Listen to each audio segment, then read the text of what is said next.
Bonjour à tous, chers amis, nous sommes en pleine fête de Pessah, Chol HaMoed Pessah. Et aujourd'hui, on va essayer de partager ensemble une étude basée sur la Chassidoute en général et particulièrement un discours du Rabbi lors de son premier Pessah, qui était le Pessah 5711 en 1951. En effet, demain soir, ça sera Shvi Shel Pesach. Shvi Shel Pesach, c'est le jour dans lequel nous allons traverser, il y a 3332 ans, la mer Rouge. Et c'est le jour dans lequel on a l'habitude, toutes les communautés juives, de rester réveillées pour pouvoir apprendre la Torah durant la nuit et essayer de revivre ce qui s'est passé à l'époque, le revivre dans notre temps aujourd'hui, en sortant encore une fois de Mitzrayim, en sortant encore une fois d'Égypte, et en sortant encore une fois de, pas seulement l'Égypte, comme ça pourrait être matériellement parlant, mais l'Égypte spirituelle, les limites, les barrières qui parfois s'infligent dans notre vie et nous font croire que les choses ne sont pas possibles et qu'on ne pourra pas s'en sortir, particulièrement dans la situation actuelle où le monde est confiné, où on a le devoir chacun de rester chez soi. Et comme on dit, chacun chez soi, mais le monde entier tous ensemble, parce que le monde entier est dans la même configuration, le monde entier est dans la même situation. Bien sûr, en priant tous les jours que cette situation cesse, et en priant tous les jours que tous ceux qui ont eu des pertes d'un être cher, qui trouvent la plus grande consolation avec la venue de Mashiach, justement en rapport avec le dernier jour de Pessah, et ceux qui ont besoin d'une refoua shlema, ceux qui ont besoin d'une longue vie, une bonne santé, que Dieu leur envoie une refoua shlema, qui sortent de réanimation et qui sortent de tous les soucis et de tous les problèmes qu'ils ont pu avoir en termes de problèmes de santé ces derniers jours et ces derniers temps. Et que Dieu fasse qu'à partir d'aujourd'hui, on puisse entendre que des bonnes nouvelles pour tous les peuples juifs partout où ils se trouvent. Aujourd'hui, nous allons parler d'une idée très intéressante sur le rapport avec les derniers jours de Pessah, et comme on a mis dans le thème, les trous noirs de la physique, dans l'histoire, dans notre vie. Et quel est le rapport avec la prière de Yizkor qu'on a l'habitude de lire en général dans beaucoup de communautés ashkénazes, le dernier jour de Pessah, cette année, si Dieu veut, Acharon Shel Pessah, qui est jeudi matin. Et comment parfois les trous noirs qu'il y a dans notre vie, ou des périodes noires, ou qui pourraient être parfois des périodes qui sont considérées comme des périodes difficiles, c'est justement un moyen de pouvoir pas seulement s'élever, pas seulement s'en sortir, mais de les utiliser pour un bien infini, même si à l'apparence parfois on ne le comprend pas et on ne le voit pas. C'est pour ça qu'on va voir aujourd'hui ensemble un des versets du Chumash, un des versets qui sont parfois des versets incompréhensibles, qu'on a l'habitude de lire. En règle générale, chaque année, lors de la sortie d'Égypte, lors de la fête de Pessah, et le jour de Shvi Shel Pessah, la paracha Beshalach. La paracha Beshalach, c'est la paracha qui nous parle de la traversée de la mer Rouge. Dans la traversée de la mer Rouge, quand le peuple juif est sorti d'Égypte, c'est le verset qu'on lit cette année, si Dieu veut, mercredi matin. On voit un verset qui apparemment est, je dis, plus que bizarre, incompréhensible. Donc je vais lire le verset, celui qui a le Chumash Beshalach chez lui à la maison, c'est l'Exode, chapitre 14. Dans le chapitre 14, on voit le verset 19 et le verset 20, qui apparemment dit quelque chose qui est difficile à comprendre. Le verset dit la chose suivante. L'ange de l'Éternel, qui s'était placé en avant du camp d'Israël, se mit à l'arrière d'eux. La colonne de nuée se déplaça de devant les Hébreux et se tint à leur arrière. Le verset 20 nous dit la suite. Elle vint, cette colonne, et se fixa entre le camp égyptien et le camp Israël. Il y avait nuée et ténèbres pour les Égyptiens, car la colonne de nuée occultait la lumière jaillissant de la colonne de feu. Il faisait si sombre pour les Égyptiens qu'ils ne pouvaient rien voir du camp hébreu. puisqu'il ne pouvait déjà plus attaquer les Juifs. L'ange de Dieu n'avait plus de raison d'y rester et se retira. Mais les Égyptiens continuèrent à décocher des flèches et à lancer des projectiles que la colonne de nuée absorbait. Or, tandis que pour les Égyptiens il faisait une nuit noire, la colonne de feu éclairait la nuit pour les Hébreux. Comme la colonne de nuée bloquait la vue des Égyptiens, un camp ne s'approcha pas de l'autre tout au long des 2 premiers tiers de la nuit. Voilà ce qui est écrit dans ce verset, les 2 versets, le verset 19 et le verset 20. En 2 mots, qu'il y avait cette colonne de noir, cette colonne d'obscurité, cette colonne, ce nuage noir, c'est ce nuée qui vient et qui éclairait la nuit. Comment une colonne de noir, d'obscurité, peut éclairer la nuit? C'est une question qui dérange tellement, et c'est pour ça que Rashi, il a dû rajouter des mots en plus qu'on vient de lire. Rashi, commentateur du Chumash, sur le verset Vayi Anan ve'achosher, quand il y avait cette colonne de noir, cette colonne d'obscurité, il dit qu'en vérité, cette obscurité, c'était une obscurité qui était seulement pour les Égyptiens. Ça, c'était l'obscurité. Et Rashi continue à nous dire, Vayer, par contre, la colonne de feu, c'est une colonne qui venait et qu'elle éclairait pour le peuple juif, et qui marchait devant eux. Et l'ombre de l'obscurité, de nuage, il faisait tellement ombre, qu'on vient de lire, qu'il faisait en sorte que les Égyptiens ne pouvaient pas voir. En 2 mots, il y avait une colonne de feu qui éclairait pour le peuple juif, mais il y avait de l'autre côté une colonne de feu, une colonne d'obscurité, qui, cette même colonne faisait en sorte que du côté égyptien, il faisait totalement noir. Quelque chose qui est difficile à comprendre. Pourquoi c'est difficile à comprendre? Pour la simple raison que, pourquoi le texte doit nous compliquer la vie? Pourquoi il nous donne une interprétation si étrange par rapport à, est-ce que c'est la colonne de nuages, en 2 mots, ce nuage noir et la nuit qui amenait la lumière dans la nuit? Pourquoi le texte nous force à ramener des mots en plus, comme Rashi vient de nous décrire, qu'il y avait une colonne de feu qui éclairait pour le peuple juif, et ça c'était la lumière pour le peuple juif. Et après, il y avait le noir qui était en train d'agir pour les Égyptiens, pour obscurcir totalement le côté égyptien. Pourquoi tu ne peux pas dire les choses de la manière la plus simple?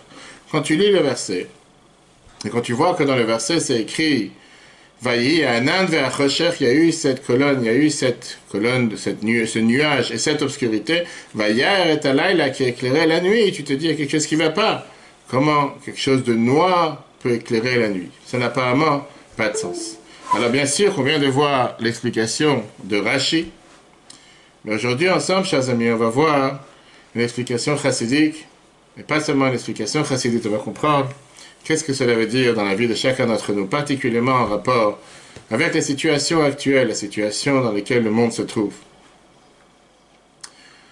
C'était le 7e jour de Pessah, le 21 Nissan, de l'année 5675, le 5 avril 1915. Il y a exactement il y a exactement 105 ans. Dans le 5e Rabbi de Chabad, qui était le Rabbi Shalom Dovber, Rabbi Rachab, était en train de présenter son étude, son mamar, son discours chassidique, un des plus profonds, qui a commencé en 1912, en 5672, et il a continué jusqu'en 1916, connu en hébreu sous le nom du Hemshech Ayin Bet, la série des 72. Pourquoi la série des 72? Parce qu'elle a commencé dans l'année 5672 en hébreu. En français, c'était un discours qu'il a prononcé sur plusieurs étapes et plusieurs fois, qui a duré jusqu'à 4 ans, de 1912 à 1916. Dans le discours chassidique qu'il a prononcé le 7e jour de Pessah, 1915, le Rabbi Rachab, le 5e Rabbi de Chabad, pose la question suivante. Comment l'obscurité peut éclairer la nuit?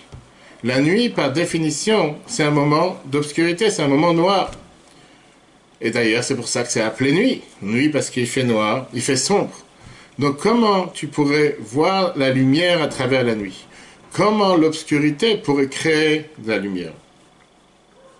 Le Rabbi Rachab, à ce moment-là, présentait une des idées majeures, une des idées les plus profondes sur la chassidoute en général, qui on peut dire, c'est une idée qui est devenue une des bases fondamentales de la chassidoute, et pas seulement une des bases fondamentales de la chassidoute, mais qui est devenue une base dans la vie de chacun d'entre nous. On va tout de suite voir par les différents exemples et histoires qu'on va partager aujourd'hui. Un seul petit détail de cette histoire, une petite fraction de son discours va venir nous expliquer et élaborer cette idée énormément profonde. Le Rabbi Rachab, il explique la chose suivante. Il nous dit comme ça. Dans son discours, il te dit qu'il y a une lumière qui est, en règle générale, qui est parfois submergée. Tu peux avoir une lumière qui représente la lumière. Maintenant, ça, c'est la lumière tout court. Tu allumes la lumière, il fait jour. Revient le Rabbi Rachab et te dit qu'il y a parfois l'obscurité qui représente, en règle générale, l'absence de lumière, mais il y a une autre forme d'obscurité. Une obscurité qui a parfois trop de lumière. Comment et qu'est-ce que ça veut dire une obscurité qui a trop de lumière? La lumière, elle est submergée dans sa source, dans son essence centrale, et elle n'est pas projetée vers l'extérieur. Par conséquent, elle apparaît comme l'obscurité, mais à un niveau plus profond, d'un point de vue plus profond. En réalité, c'est la lumière la plus profonde. C'est la façon dont la lumière est subsumée dans sa source et dans son noyau. On peut voir aujourd'hui dans un exemple la plus simple, quand quelqu'un regarde une lampe, il regarde une LED, il regarde n'importe quelle lumière qui est très puissante. Et en la regardant, en fixant cette lumière, ça devient noir. Pourquoi ça devient noir? Alors que c'est la lumière. Si c'est une lumière qui est tellement puissante, comment ça peut devenir noir? Bien, le Rabbi Rachab t'explique que parfois, tu as des lumières que, oui, en appuyant le bouton, tu as la lumière, mais parfois tu as des lumières qui peuvent paraître à l'apparence comme obscures, quelque chose, une obscurité qui te paraît obscure, mais en réalité, dans le plus profond, c'est la plus grande lumière. Qu'est-ce que ça veut dire une chose pareille? De manière la plus intéressante, on peut voir qu'au moment où le Rabbi Rachab il a parlé, au moment où il a donné son discours, c'était en 1915, comme on vient de dire. Mais quelques mois après que le Rabbi Rachab il a parlé, lui il a parlé, on a dit tout à l'heure, c'était en avril 1915, il a dévoilé ce concept qui existe dans la Torah, dans les mots spirituels qu'il a employés. On voit comment le professeur de Vienne, juif, Albert Einstein, a présenté en novembre 1915 à l'Académie prussienne des sciences ce qui est maintenant connu comme sa théorie générale de la relativité. Dans cette théorie révolutionnaire, Einstein a prédit mathématiquement l'existence de ce que l'on a appelé les trous noirs dans l'univers physique. Alors oui, les quelques prochaines minutes, ça peut paraître parfois un peu difficile à comprendre, mais restons focalisés, vous allez voir comment ça rentre et ça explique énormément de choses dans la vie de chacun d'entre nous. Qu'est-ce que nous a expliqué Einstein? Les mathématiques de la théorie de la relativité générale d'Einstein décrivent une zone complètement invisible pour nous à l'intérieur d'une frontière appelée l'horizon des événements. Et c'est au centre de ce trou noir que se trouve une singularité, un point de densité infinie où se trouve la physique. Et pas seulement se trouve la physique, mais comme on sait que la physique à ce moment-là, ça se sépare, ça s'éparpille, ça tombe en panne, si on peut dire. La gravité du trou noir est si forte qu'on ne peut pas y échapper. Ni la personne la plus intelligente sur Terre, ni le vaisseau spatial le plus rapide, ni même les choses les plus rapides de l'univers qui est la lumière. L'idée est la suivante. Un objet avec suffisamment de masse de densité pourrait piéger même la lumière dans son champ gravitationnel. Tout de la même manière qu'on doit voyager plus vite pour quitter la Terre que pour quitter la Lune. Parce que la masse de la Terre, elle est en règle générale beaucoup plus grande. Donc l'attraction de la gravité de la Terre est beaucoup plus puissante. Il pourrait y avoir un endroit, nous explique Einstein, où on doit voyager plus vite que la vitesse de la lumière pour s'échapper. Et en réalité, il n'y a rien qui bouge plus vite que la lumière. Et c'est la raison pour laquelle c'est appelé, en règle générale, c'est appelé le trou noir. Pris au piège dans cette poignée gravitationnelle du trou noir, même la lumière ne peut pas sortir. Donc on l'appelle noir, pas parce qu'il n'y a pas de lumière, mais bien au contraire. C'est exactement le contraire, parce que toute la lumière reste à l'intérieur. Rien de toute cette lumière est dispersé et projeté vers l'extérieur. Pendant 100 ans, c'était une prédiction, c'était une conclusion logique. C'était même quelque chose qui avait apparemment l'air de totalement absurde. Parce que personne n'avait jamais vu de trou noir. Qu'est-ce que ça veut dire personne n'avait jamais vu de trou noir? Parce qu'en règle générale, les trous noirs, par leur nature même, ils sont invisibles. Parce que par leur attraction gravitationnelle est si forte que même la lumière ne peut leur échapper. Comment prendre une photo de quelque chose qui n'émet pas de lumière? Comment photographier ce qui constitue l'obscurité totale? Comment voir quelque chose qu'on ne peut pas voir? Il n'y avait qu'un seul espoir. La spirale autour du trou noir, selon les calculs, serait un cercle de lumière. Seuls les trous noirs ne sont que noirs. Mais ces attracteurs de mondes sont connus pour être entourés de gaz incandescent. Pourtant, l'imagerie depuis la Terre, ça semblait être impossible. Les trous noirs sont trop petits, soit trop éloignés, soit les deux ensemble. Ça serait comme prendre une photo d'un DVD à la surface de la Lune, avec d'énormes nuages de poussière et de gaz entre les deux. Quelque chose qui est presque impensable et quelque chose qui est impraticable. Qu'est-ce qui s'est passé? Et donc, 200 scientifiques se sont mis ensemble pour essayer de capturer qu'est-ce qu'on ne peut pas voir. Comment faire une telle chose? Malgré les avancées majeures de la technologie des télescopes, il n'existait aucun télescope sur Terre capable de prendre une photo du trou noir. Et donc les astronomes ont dû innover. Si un télescope ne pouvait pas faire le travail, alors peut-être que 8 le feraient. Ils ont utilisé 8 radiotélescopes stationnés à différents points du monde, de l'Antarctique à la Californie, en passant par la Corée du Sud. Et ils les ont tous synchronisés avec de puissantes horloges atomiques. Cette série de télescopes combinés a à peu près les mêmes capacités qu'un télescope aussi grand que notre planète entière. Ils étaient si puissants qu'ils permettraient de voir un bagel, même si ce n'est pas caché pour Pessah, ça me la forme, sur la Lune. Ils permettaient de s'asseoir à Central Park à New York et de lire un journal à Paris. Ça, c'est ce qu'ils ont essayé de faire. Maintenant, disons qu'on va réussir à faire une telle chose, mais il fallait tant de choses pour que cette image du trou noir soit capturée par ce télescope. La première des choses qui doit arriver, c'est qu'il devait y avoir une tranche de lumière qui se déplace tout au long du bord du trou noir dans nos caméras, sans être renversée ou absorbée par le gaz ou quoi que ce soit entre les deux. Puis il devait également traverser l'atmosphère terrestre, ce que beaucoup de fréquences de lumière ne font pas. Après, on devait avoir un temps clair dans tous ces endroits à un moment où la Terre est orientée de telle manière que tous ces télescopes puissent voir le trou noir simultanément. Et ça, c'était quelque chose qu'on pouvait le voir seulement une fois par an. Ces travaux, ils duraient depuis des années. Et les télescopes, ils ont capturé tellement de données qu'il fallait les faire embarquer dans des avions pour les amener, pour pouvoir les exploiter. Ils ont attendu 6 mois que les disques durs arrivent du pôle sud, qui est en général fermé en hiver. Et là, finalement, c'était, si vous vous rappelez, l'année dernière, quelques jours avant Pessah, mercredi 10 avril 2019, le 5 Nissan, exactement 10 jours avant Pessah, que ce trou noir monumental est apparu. Ce trou noir monumental est apparu et a été dévoilé pour la première fois dans l'histoire.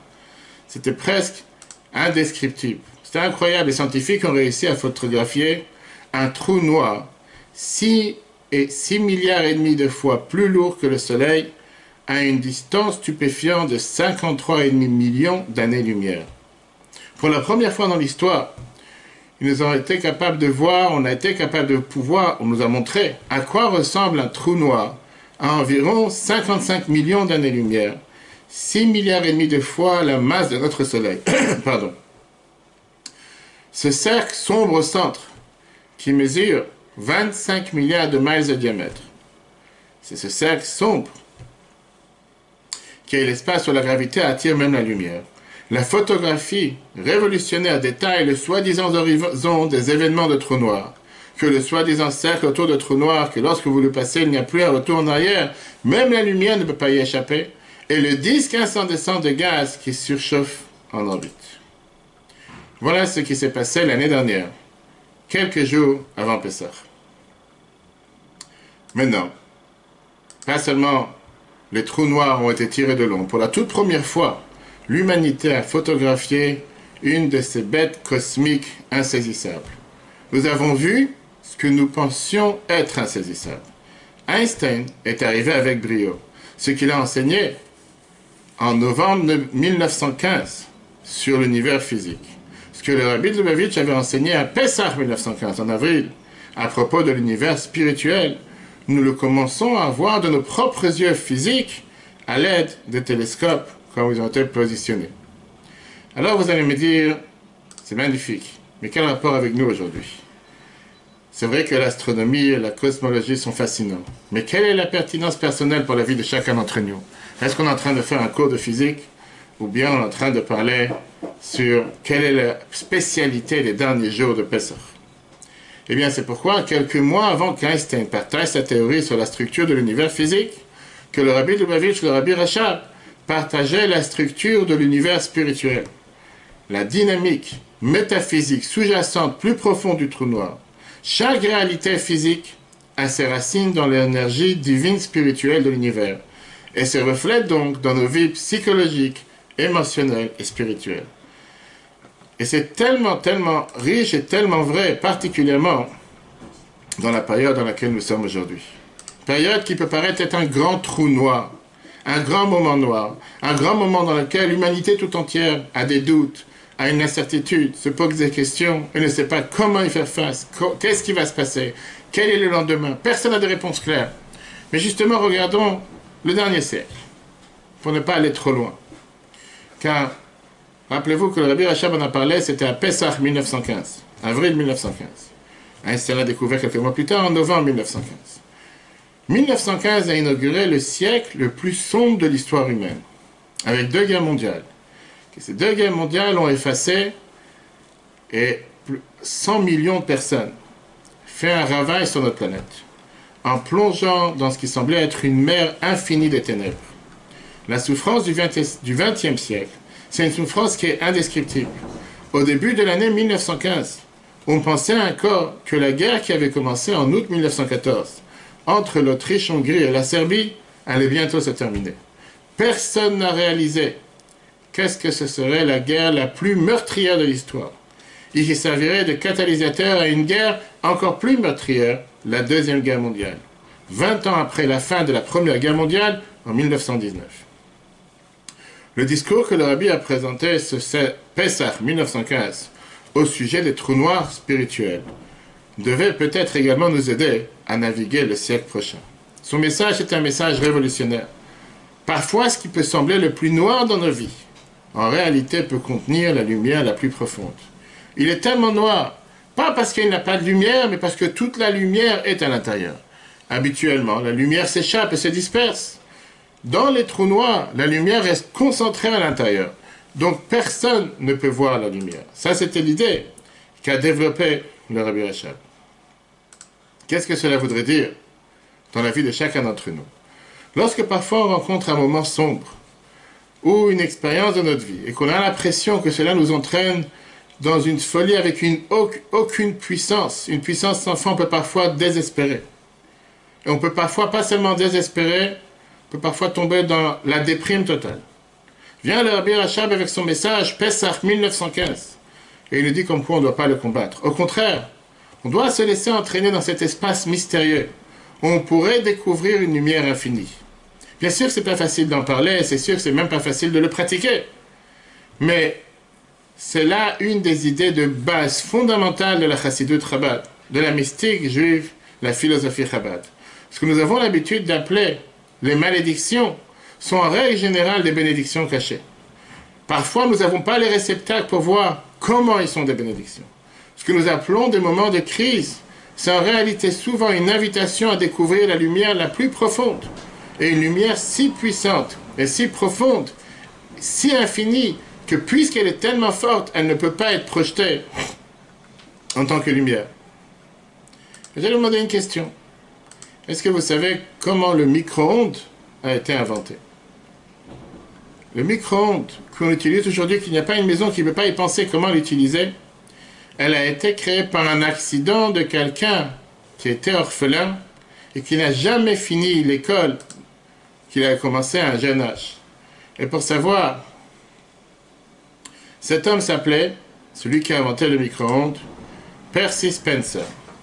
À 18 mois, le père de Spencer est décédé. Sa mère l'a rapidement quitté pour être élevée par sa tante et son oncle. Son oncle est décédé alors que Spencer n'avait que 7 ans. Spencer a ensuite quitté le lycée. À l'âge de 12 ans, il a commencé à travailler du lever du soleil au coucher du soleil, dans un moulin à bobines, ce qu'il a continué à faire jusqu'à l'âge de 16 ans.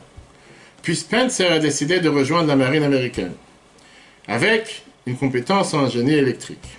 Il a aidé à développer et à produire des équipements pour les radars de combat. Cela a été d'une importance capitale pour les Alliés. Et c'est devenu le deuxième projet militaire le plus prioritaire pendant la Seconde Guerre mondiale, derrière le projet Manhattan.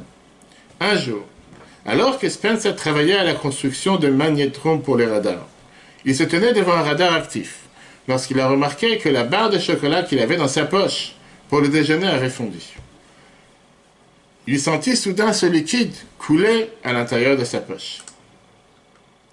Alors, la question que j'allais vous demander, c'était pas le premier à remarquer que du chocolat peut fondre. C'était pas le premier à remarquer non plus que quelque chose pareil pouvait se passer avec des radars. Mais c'était le premier à enquêter. Lui et quelques de ses collègues, ils ont alors commencé à essayer de chauffer d'autres objets alimentaires pour voir si un effet chauffant similaire pouvait être observé. Le premier qu'ils ont chauffé intentionnellement, c'était les graines de maïs soufflées, ce qu'on appelle les pop-corn, qui sont devenus les premiers pop-corn, le premier maïs soufflé au micro-ondes au monde.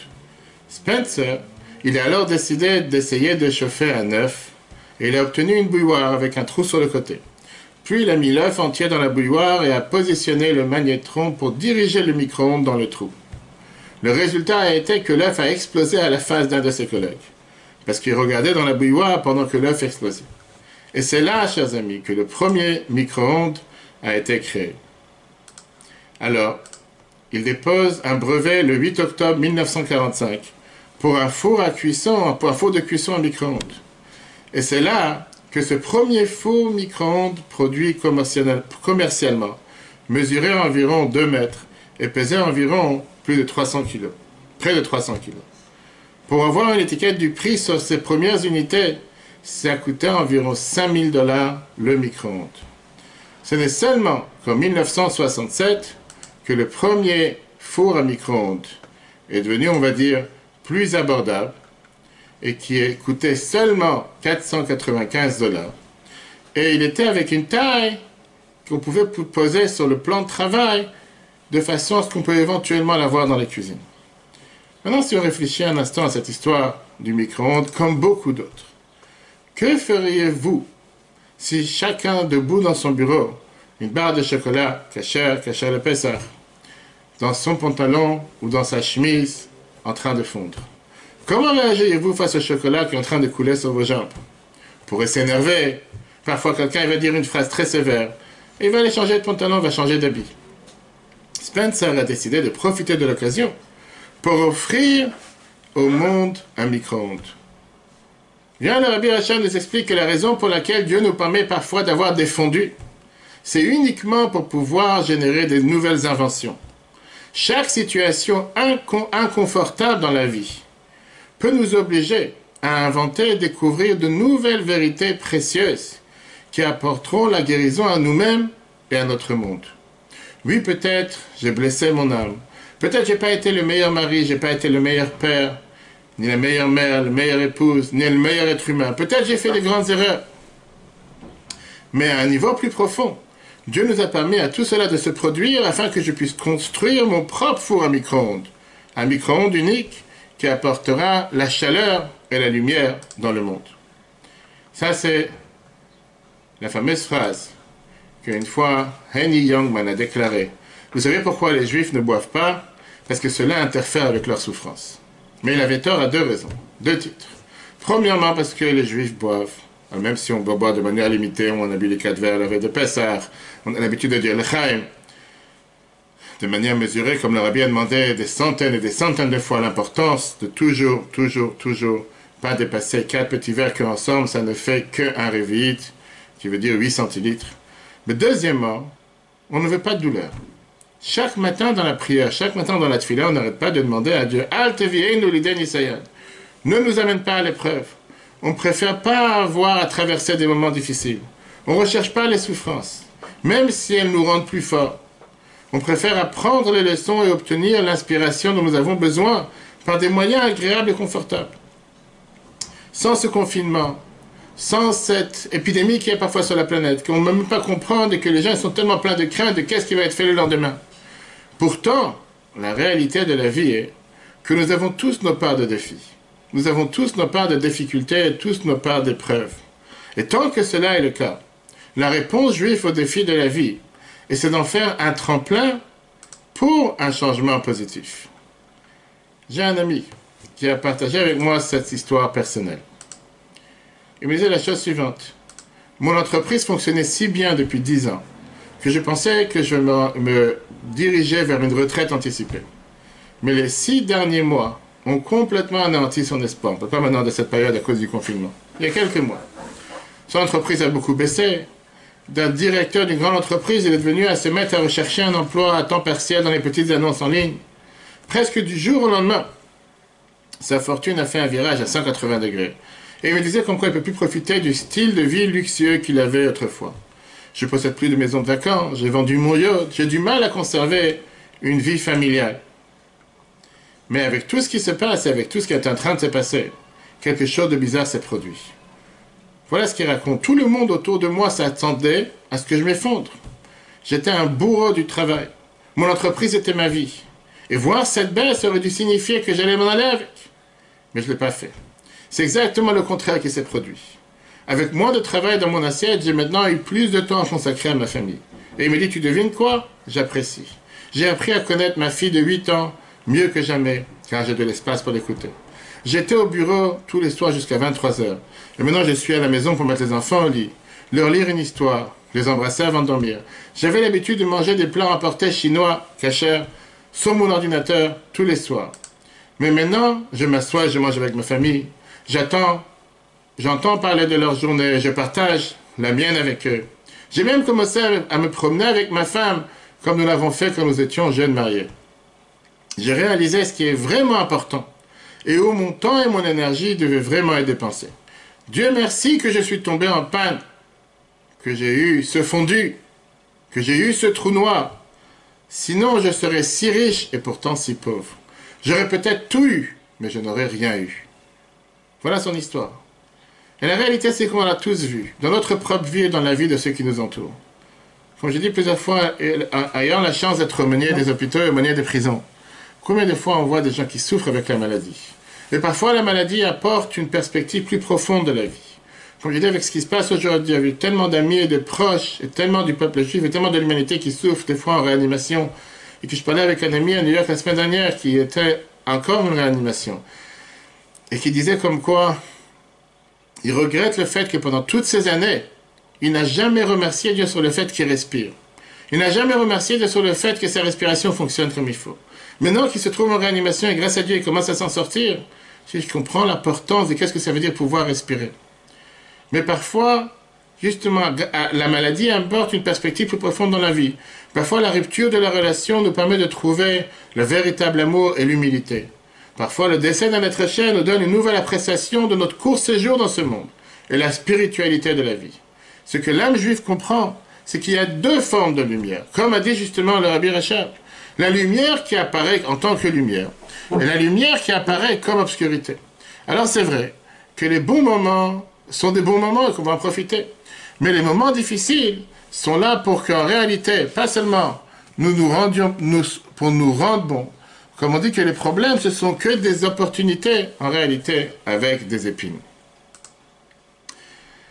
Et donc, quand le Rabbi Rachab a enseigné ce discours, Pessah 1915, comme je dis tout à l'heure, 1915 a ouvert ce siècle comme un siècle le plus noir de l'histoire. Mais c'est justement ce message que le Rabbi Rachab a voulu enseigner.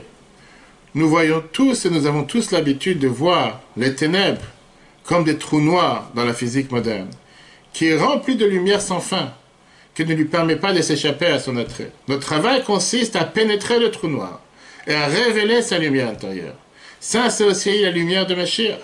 L'ère de Mashiach et la rédemption c'est pas la fin de l'exil, c'est la transformation de l'exil.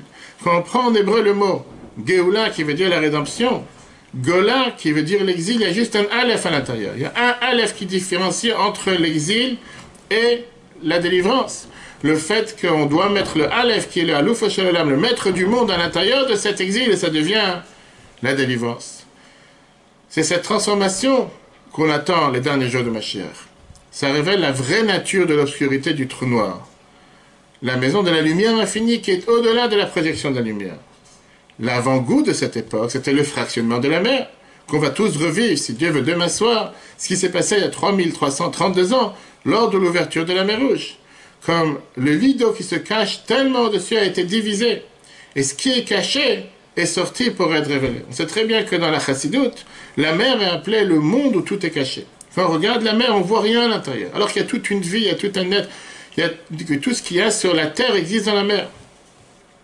Comme on a commencé tout à l'heure au départ. Comment la Torah le décrit?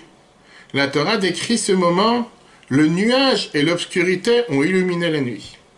Alors, mettons l'explication de Rashi de côté pour un moment. Et comme on l'a dit tout à l'heure, c'est quoi cette chose bizarre?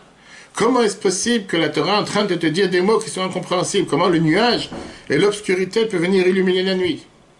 Parce que il y a effectivement une obscurité qui peut illuminer la nuit. Et ça, c'est l'obscurité du trou noir. Ça, c'est ce que le Rabbi Rachab a partagé avec nous en 1915. Laissez-moi vous raconter une histoire. C'est en 1940. Un jeune couple s'est embarqué sur leur lune de miel. Ils ont décidé d'être aventureux et jeunes. Donc ils ont loué une cabane à bois dans une forêt pour 3 nuits, en espérant allumer leur romance et leur affection. Ils ne savaient pas qu'ils étaient accompagnés par un visiteur spécial qui souhaitait rejoindre leur lune de miel. C'était un pic bruyant, pilé à l'extérieur de leur cabine, et qui a gardé ce couple réveillé toute la nuit. Et quand une forte pluie a commencé, ils ont appris qu'il y a eu de nombreuses fuites et que leur couverture était totalement trempée. Leur oreiller était totalement trempé. Et pourquoi? Parce que cet oiseau les avait embêtés parce qu'il avait percé des trous dans le toit de la cabine. Le mari était tellement énervé qu'il voulait tirer sur cet oiseau et voulait le tuer. Mais sa femme ne lui a pas permis de le faire. La nuit suivante, ce visiteur, leur pic est revenu et les a réveillés encore une fois. Et la 3e nuit, ils ne persistaient même pas, ils se sont dit laisse tomber, on va commencer à se battre avec lui. Au final, leur lune de miel était un échec total.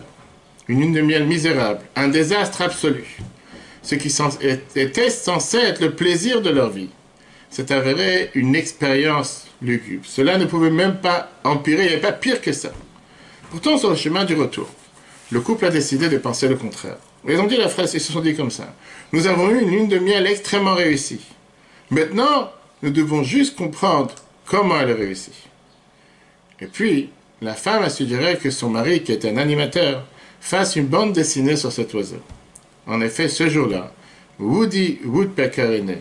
Le célèbre dessin animé de Walter et Gracie Lantz a été créé en 1940 lors de leur lune de miel, à la suite du pic qui a presque détruit leur lune de miel. 50 ans plus tard, quand on a demandé au couple quelle était la meilleure nuit de leur vie, ils ont répondu c'était la nuit dans la cabane quand le pic a percé un trou dans notre toit. Cette nuit nous a rendus riches, nous a rendus célèbres, réussis et heureux. Quelle était la vérité? Quelle était la vérité objective? C'était une lune de miel positive ou une lune de miel négative? S'agit-il en réalité d'une bonne expérience ou d'une mauvaise expérience, une expérience horrible? Et la réponse est que cela dépend de ce que vous en pensez. Ils auraient pu décider que c'était quelque chose qui était totalement misérable, une lune de miel misérable, et donc ça aurait été une lune de miel misérable. Mais eux, ils ont décidé autrement. Ils ont décidé que c'était la meilleure chose de leur vie. Et c'était ainsi. Parce que chaque défi qu'on a dans la vie, on peut le regarder vers le bas, on peut voir à l'intérieur l'obscurité, on peut juste lever les yeux et voir un trou noir, un espace avec trop de lumière. Et puisqu'il y a trop de lumière, je ne peux pas l'observer. Et puis on peut s'ouvrir avec une humilité absolue au point que tout mon ego se perd dans la gravité infinie à cette lumière qui est en réalité une lumière énormément puissante. Alors quand on est à la veille de Pessah, je vais vous raconter une merveilleuse histoire, la veille des derniers jours de Pessah, de Juifs et Pessah, une histoire qui s'est passée avec le Bolshever Rebbe, Rabbi Israël Shapiro, que pendant l'Holocauste, il a souffert d'une manière qu'on ne peut pas décrire. Les nazis ils ont tué sa femme, sa seule fille, toute sa famille. Presque tous ses disciples ont disparu. Après la guerre, il fallait, comme on a parlé dans le cours d'hier, qu'on peut revoir sur l'application Etorah, H, et les jours d'avant, sur la résurrection, la prophétie d'Ézéchiel. Mais après la guerre, il fallait énormément de courage pour pouvoir se remarier, particulièrement les survivants.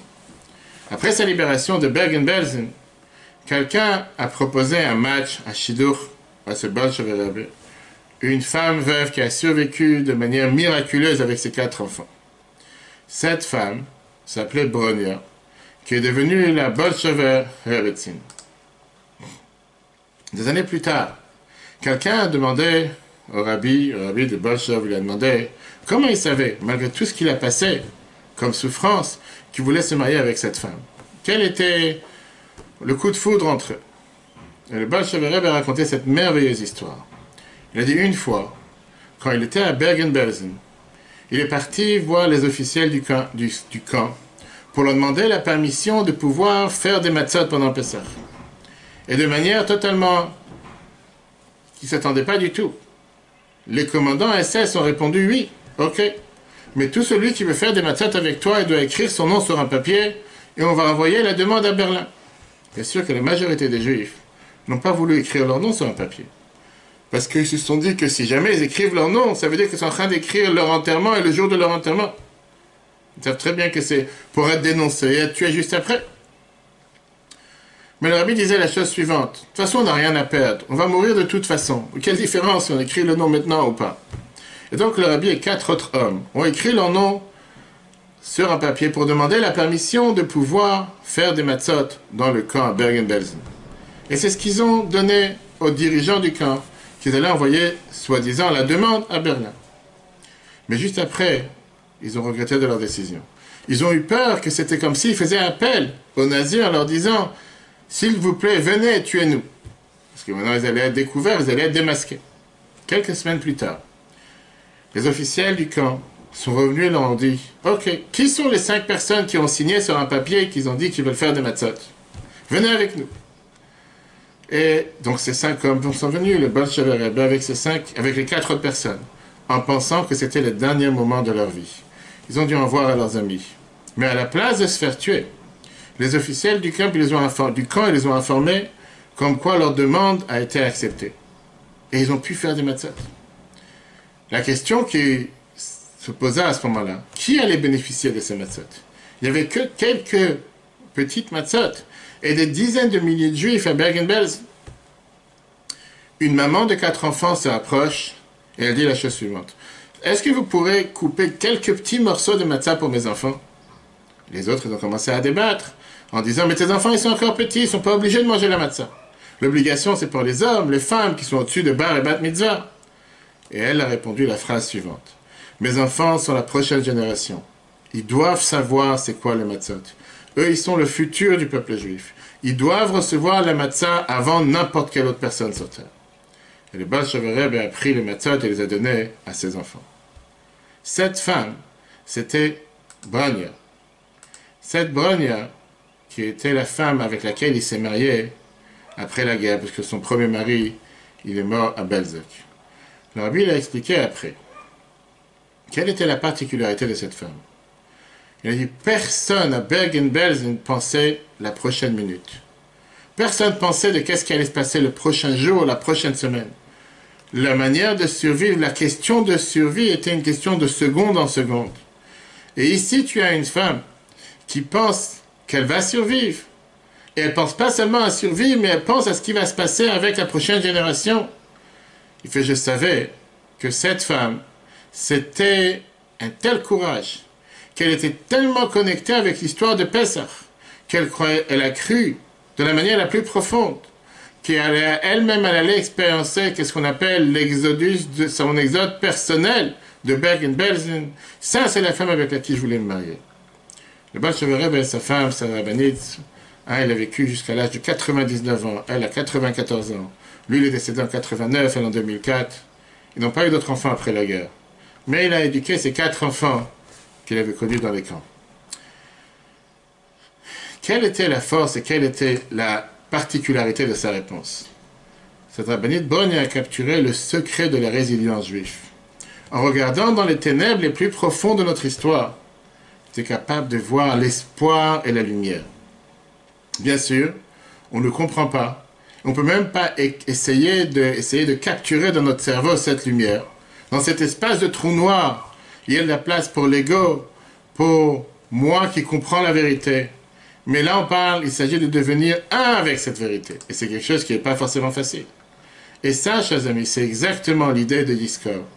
L'idée de Yizkor, qui est la prière qui est récitée à Haron Shel Pesach, le dernier jour de Pesach cette année, jeudi, et en Israël, mercredi, pour se rappeler et faire appel à nos parents, à nos chers êtres qui nous ont quittés, proches, parents, et qu'on le fait en général chaque dernier jour de fête, que ce soit Pesach, Shavuot, le dernier jour de Shavuot, le dernier jour de Sukkot, le jour de Shmini Atzeret, c'est fait aussi en général le jour de Kippour. Quelle est l'idée? Alors bien sûr qu'il y a l'idée dans laquelle la Chachamim nous explique comme quoi on ne veut pas montrer qu'on est joyeux un jour de fête sans penser à nos êtres chers qui nous ont quittés. On veut partager ce moment de fête aussi avec eux et se rappeler qu'ils sont là. Deuxième explication du fait qu'on veut être avec eux ensemble, réunis avec eux ensemble, utiliser ce moment particulier de fête pour leur demander d'être des bons demandeurs dans le ciel pour tout ce que chacun de nous a besoin. Et particulièrement ces dernières semaines, avec tant de nos frères et sœurs qui nous ont quittés à cause de ces virus, avec tant de nos frères et sœurs jeunes et moins jeunes, qui sont partis rapidement, en un instant, sans même avoir un enterrement convenable, sans même avoir un kaddish, sans même avoir quoi que ce soit, un minyan qui peut être dit sur eux. Bien sûr que ce sont des âmes très saintes et très pures, où on ne comprend pas les chemins de Dieu. Mais c'est sûr que du ciel où ils sont en train de prier pour le peuple juif, pour l'humanité tout entière, pour que cette épidémie s'arrête, pour que ces virus disparaissent, pour le bien-être de leurs proches, pour le bien-être de tous ceux qu'ils ont laissés ici. Et quand on parle de Yizkor, on parle justement de l'essence de qu'est-ce que ça veut dire Yizkor, qui veut dire se rappeler. Parce que la mort d'un être cher laisse un trou noir dans le cœur de celui qui l'a quitté. Ceux qui disent Yizkor connaissent trop bien quel est ce sentiment. Grâce à Dieu, je remercie le bon Dieu tous les jours que je n'ai pas à dire Yizkor, parce que j'ai la chance d'avoir mes parents vivants, jusqu'à 120 ans en parfaite santé.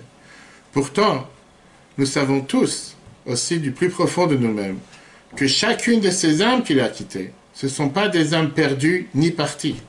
Ils sont juste dans un endroit si lumineux qu'on ne peut pas les voir, même si on peut totalement être connecté profondément avec eux. La douleur ne disparaît jamais. Le désir est profond et les larmes coulent souvent. Les trous noirs, ce ne sont pas des endroits faciles à parcourir. Il faut parfois, comme on l'a dit au début du cours, 55 millions d'années-lumière pour les trouver. Mais nos âmes contiennent tout l'univers à l'intérieur d'eux. Et même à une distance douloureuse et avec un vide profond, nous savons que ces âmes sont toujours connectées à nous. L'amour et le lien ne cessent jamais, il est toujours présent. Un autre détail important avant de terminer. Quand est-ce que le Rabbi Rachab, le 5e Rabbi de Chabad, a partagé cette idée, ce discours sur la transformation de la plus grande obscurité à une source infinie de toutes les lumières? C'était au moment où le Rabbi Lubavitch était en train de célébrer sa bar mitzvah. C'est très bien que le Rabbi, il est né en 1902, le 11 Nissan, 5675, en 1915. Il a célébré sa bar mitzvah. 1902, 1915, 13 ans. Le Rabbi a partagé ce point dans son discours en 1915, le premier nuit de Pessah, 1951. Cette explication du Rabbi Rachab en 1915, le Rabbi l'a partagé lors de son premier discours de Pessah, une fois qu'il est devenu Rabbi. Le Rabbi est devenu Rabbi en Shvat 1951. Et dans le premier Pessah, le Rabbi était Rabbi. Le dernier jour de Pessah, Acharon Shel Pesach, le Rabbi a répété exactement ce même discours. Ça pourrait paraître, si on peut dire, de beaucoup de manières qu'on réfléchit. Ça, c'était la mission et une des bases essentielles des enseignements du Rabbi Lubavitch. Que n'importe quel moment noir dans la vie, n'importe quel moment noir dans l'histoire, contient à l'intérieur une énorme lumière. La plus grande lumière, la lumière la plus profonde, parfois elle se trouve dans les endroits où on ne les voit pas. Notre travail et notre devoir, c'est de le dévoiler. Et ça, c'est bien sûr la venue de Mashiach. le rapport avec la bar mitzvah du Rabbi. On voit clairement comment, quand le Rabbi Rachab a dit son discours, au moment où le Rabbi a fêté sa bar mitzvah, qu'est-ce que le Rabbi a transformé sur la planète. Après la Shoah, 5 ans à peine, quand le Rabbi est devenu Rabbi en 1950, le monde était totalement un trou noir. Qui pensait à se marier, qui pensait avoir des enfants, qui pensait qu'il allait avoir un futur de lumière pour le peuple juif, avec la Torah dans les 4 coins du monde, avec des Bate Chabad dans les 4 coins du monde, avec le peuple juif comme on le connaît aujourd'hui. À l'époque, c'était quelque chose d'impensable. Quand on demandait à quelqu'un qui est sorti de l'Holocauste, un survivant, est-ce que tu penses que tes petits-enfants seront un jour plus religieux que toi? C'était comme croire qu'il existe quelque part dans une autre planète qu'on n'a jamais vue, qu'on n'a jamais entendue. Pour eux, c'était fini. Il n'y avait pas d'espoir. Regardons ce qui s'est passé 70 ans plus tard, 75 ans plus tard. Chers amis, ce message de Pessah est tellement riche et tellement vrai dans la situation actuelle. Oui, c'est une période d'un trou noir.